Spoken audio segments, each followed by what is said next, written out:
Dahan be. Nanginginig na siya, oh. Wala nang bit. Bitawan ko. Pang 50. Dito! Wag madali! Ang dami nangyari! Ang dami nangyari! Naglalaki niya!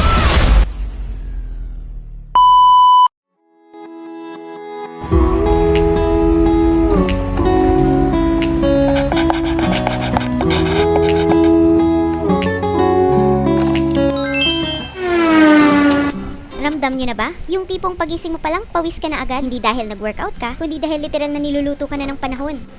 Ito na yung season na kahit wala kang balak maligo, mapipilitan ka. At yung electric fan nyo, hindi na hangin ang pinubuga. Parang mainit na hininga ng dragon. Pero syempre, hindi kumpleto ang summer kung walang outing, swimming, at kung ano-anong pakulo para mabit ang init. Ngayon, may bago na naman tayong kalokohan. Adventure pala. Pupunta tayo sa Kalatagan para maligo. Pero syempre, hindi pwedeng diretso saya agad. Kailangan muna nating mag-effort. Andito tayo ngayon sa 13 para manguha ng mangga. Akala nyo, hindi ko kaya umakyat? No. Huwag ismulin. Umakyat pala ako dito para maghanap ng signal ay maghawak ng mangga. Hawak mo ang beat, hawak mo ang beat. Sa bawat galaw, usulitin natin. Teka, mali pala yung lyrics. Parang naiba. Makikita niyo pala dito na andito din ang pamangkin ko. Oo, siya palang taga-video ko habang sumasayaw ako ng hawak mo ang beat. Dahil yun nga pong uso ngayon dito sa TikTok. Kaya sinasabayan ko na lang yung TikTok. Kaya para tayo mag-trending, sana marami ang manood dito sa video na to. Dahil alam kong kayo lagi ang nagbibigay sa akin ng saya araw-araw. Kaya sana itong video na to ang magbibigay din ng saya sa inyo. At maaliw kayo, sana mag-trending tayo. Kaya ito na nga ang aking pamangkin at nagpresenta ng umakyat. Medyo kinakabahan ako kaya sa hindi inasahang pangyayari, eto na nga, nangyari na. Dahan be. Ay, wala kang sugat sa katawan? Nanginginig na siya, Wala oh. kang sugat sa katawan? Dito lang. Ah.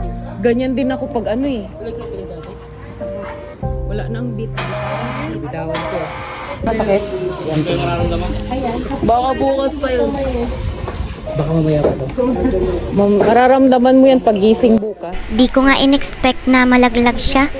Dahil sa daladala niyang panungkit na gawa nila. Ano, makaupo ka na lang dyan. Na-nervous ka, no? Pero syempre, wala kaming sinisisi dahil aksidente lang ang nangyari. Pero kahit ganun ang nangyari, tumuloy pa rin kami.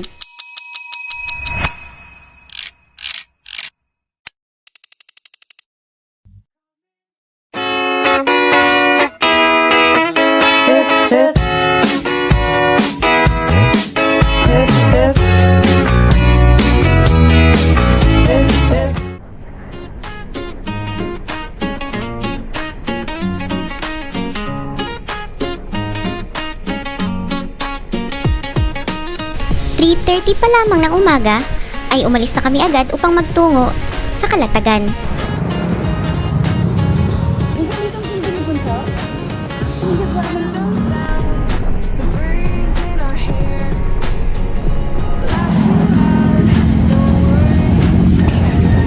Matapos ang mahigit 2 oras na paglalakbay mula Imus hanggang Kalatagan, finally nandito na kami sa bungad ng Kalatagan. Kaya nag-overstop muna kami. Pagkatapos nun ay nagtuloy-tuloy ulit kami. And finally, nandito na kami sa Little Boracay. Sa bungad pa lang ay sasalubungin na kayo ng mga tao dito. Hindi ko alam kung anong tawag sa kanila, recruiter ba? O mga taga-assist. Kaya tinanong nila kami kung nakapagpa-reserve na kami online. At sinabi naman namin at syempre kung sino yung taong connected dito sa resort na to. Kaya sinabi namin na ang owner ang aming nakausap at nakapag-down payment na kami. Kaya dahil doon tuloy-tuloy na kami at pinapasok na kami agad. Binigyan na rin kami ng sarili naming cottage. Kita nyo naman, nandito ako mga anak kasama ang aking alagang aso at aking pamilya.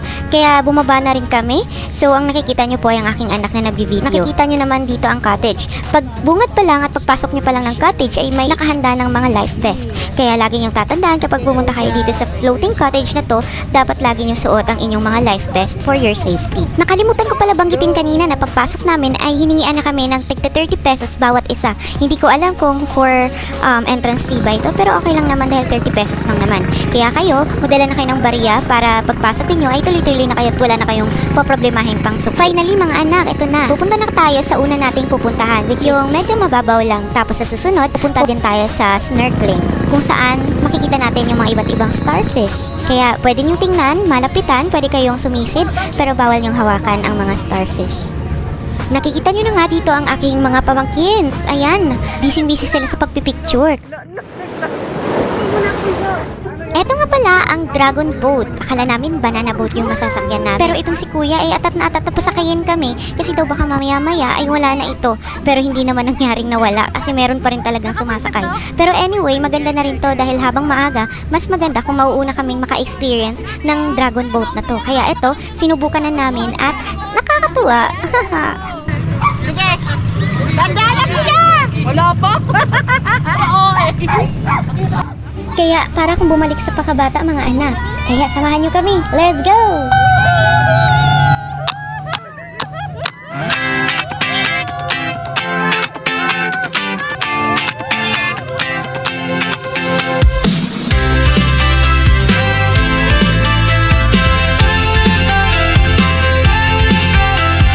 Day by day we push away, never stop, we find our way. Move so fast, we make it last. Chasing time, it's running past. We race the sun, no time to stray. Burning bright, we light the day. Through the fire, come what may. Keep the rhythm all the way.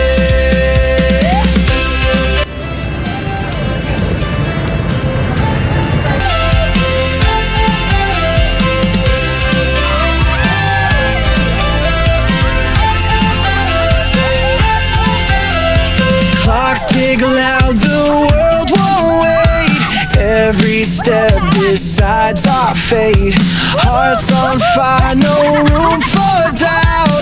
In this race, we're breaking out. We race the sun, no time to stray. Burning bright, we light the day. Through the fire, come what may. Keep the rhythm all the way.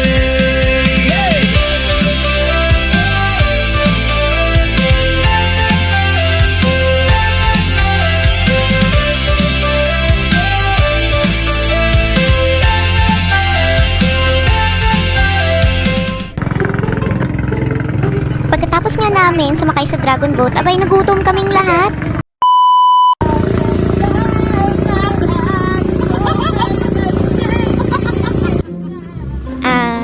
Pasensya na mga anak.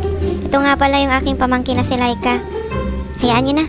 Pinifeel lang niya yung beach. Ay, the ocean pala. So guys, nandito tayo ngayon sa mga starfish. Starfish. Ay, pero may mabina naman. Ayun, malalaki yung kahit sa unayan. Ay, ayun oh! Hindi rin napagkabog ang nanay niyo. Lumangoy ako, sumisid ako. Ito kasi ginagawa ko nung mga panahong malalakas-lakas pa tayo. Pero ngayon malakas pa rin naman. At syempre, di mawawala yung TikTok sa mga gantong lugar, no? Kaya mga anak, ito, tingnan nyo. Alam kong ang iba sa inyo napanood na yung mga TikToks namin. Saka lang, tapos talon ng tingin ka dito.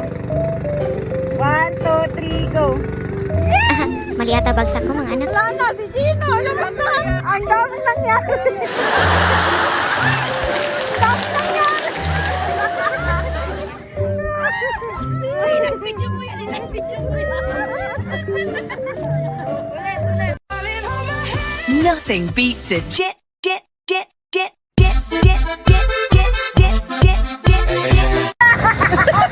Aming nakatingin na sa aming mga tao. Ala, sige lang ng sige, kembot lang ng kembot. At syempre, hindi mawawala dito yung kainan na. Ayan, tingnan nyo yung alaga kong aso naka-goggles. Dinaig pa ang tao sa pagsuot ng goggles. Little Boracay.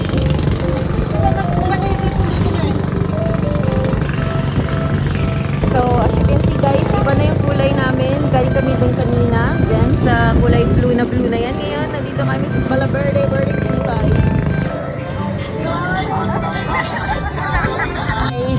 Tara! Gawin natin yung the way. Tara.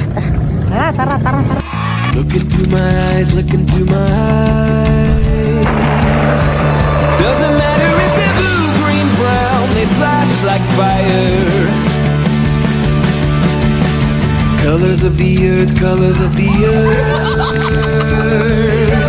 Take your flag and stick it where